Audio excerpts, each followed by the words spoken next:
sertamu. Inilah Injil Yesus Kristus menurut Santo Lukas. Dimuliakanlah Tuhan.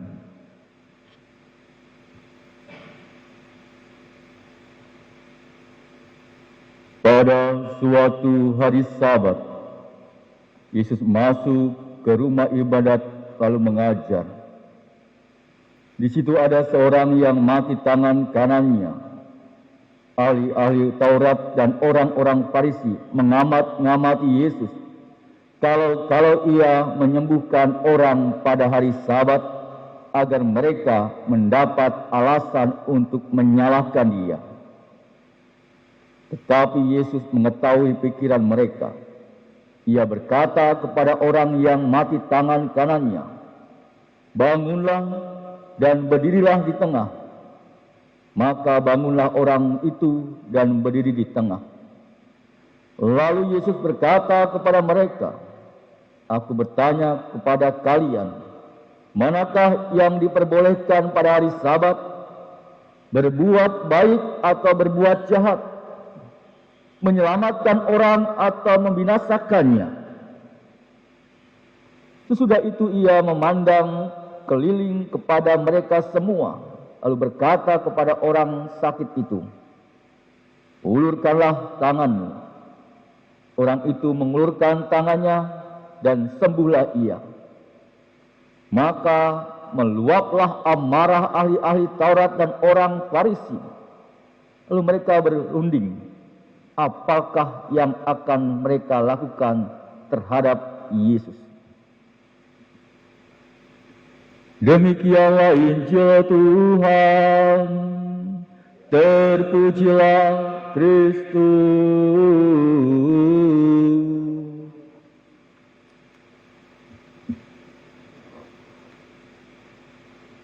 Para suster, Bapak, Ibu, saudara-saudariku yang terkasih dalam Tuhan kita Yesus Kristus, bacaan Injil hari ini memberikan kepada kita suatu pelajaran yang baik mengenai semangat sebenarnya yang harus menjiwai pelaksanaan hukum-hukum Allah. Kalau kita melihat para ahli Taurat dan orang-orang Farisi, di mana siap untuk menjebak Yesus, mereka akan menyalahkannya jika ia menyembuhkan orang yang mati tangan kanannya pada hari Sabat itu. Namun tentunya Yesus mengajukan pertanyaan berikut. "Aku bertanya kepadamu, manakah yang diperbolehkan pada hari Sabat? Berbuat baik atau berbuat jahat? Menyelamatkan nyawa orang atau membinasakannya?" Lalu Yesus menyembuhkan orang itu walaupun hari itu adalah hari Sabat. Saudaraku yang terkasih, hukum Allah tentu tidak pernah boleh digunakan sebagai suatu dalil untuk tidak melakukan pelayanan kasih.